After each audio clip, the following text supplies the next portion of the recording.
Shalom, this is Hannah speaking to you from Eretz Israel, from the land of Israel. I hope you can even hear the birds singing in the land. It's beautiful, spring.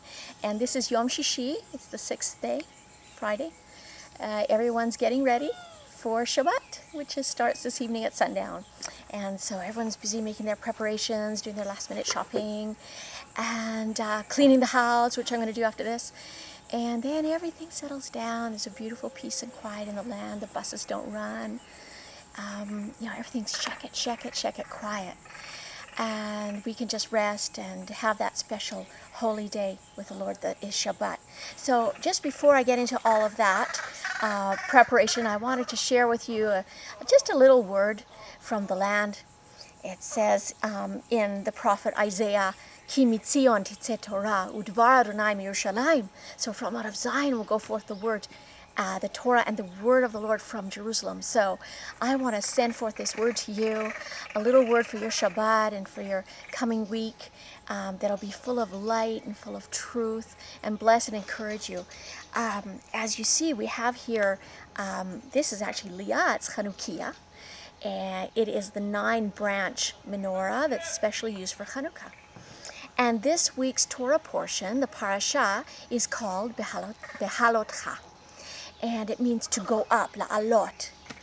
And it starts with Aaron, Aharon, is commanded to go up and light the lamps. And the interesting thing is it doesn't say lehadlik et hanerot, not to light the candles, but it uses this word behalotcha to go up. So anytime that we are lighting the light, we are going up into a higher place with God. And we need to walk in the light as children of light, as the darkness surrounds us and the darkness is getting darker and darker. Yeshua said that whoever would follow him would not walk in darkness, but would walk in the light of life. And that's a beautiful promise that we have. And, this week's Torah portion is sometimes called the kvetching parasha, the kvetching sedra. Anybody who knows a little bit of Yiddish knows that kvetching means complaining, grumbling, murmuring. And because in this parasha, the children of Israel in the wilderness, they fall into this sin of kvetching.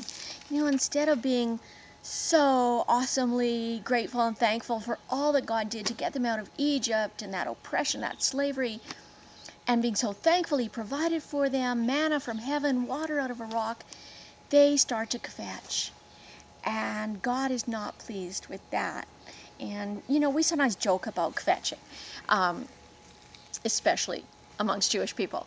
There's a joke that a man had a dog and he wanted to show his neighbor what his dog could do, the trick. So he threw the stick and he said, fetch. So the dog, instead of running after the stick, he laid down and he said, oi, my bones are aching. I'm so hungry. They never feed me enough. I hate the food around here. And the neighbor says, what is he doing?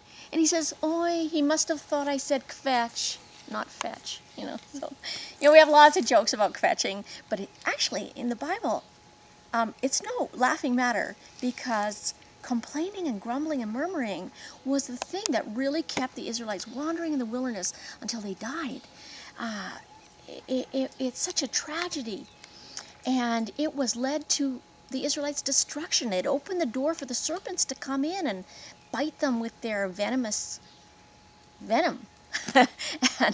and so many of them died. And so I think we need to really ask the Lord to help us to guard our mouth, guard our tongue, guard our hearts, that we would not be people who grumble and murmur and complain, but we would be so thankful for all the ways that Adonai has blessed us, and we'll be content with the manna that he gives us every day, and we will be thankful, joyful people who carry the light. Usually the menorah has 7 branches on it, and this comes from this messianic prophecy in Isaiah that says that there shall come forth a rod from the stem of Jesse. This is Yishai. the father of King David, and from King David came forth the Messiah.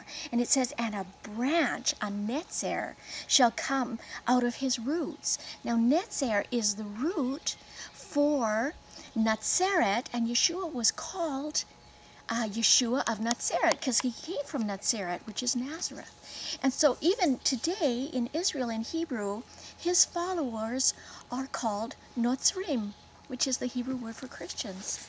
And so this is all about Yeshua. And it says that there are 7 spiritual attributes that will belong to the Messiah. It says, the Spirit of the Lord shall rest upon him, and the Spirit of wisdom and understanding and counsel and might, the Spirit of knowledge and the fear of the Lord.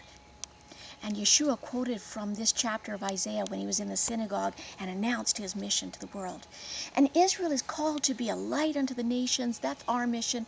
And that's each one of us is called to be a light. So let's end with the quote from Philippians. Do all things without kvetching, without complaining or arguing, that we may shine as lights in the midst of a crooked and perverse generation.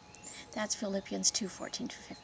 So I just want to wish you a Shabbat Shalom. May you have a restful, peaceful day with your family, with Adonai, and may his shalom, his peace be upon you, and may you shine brighter and brighter until that perfect day that he comes.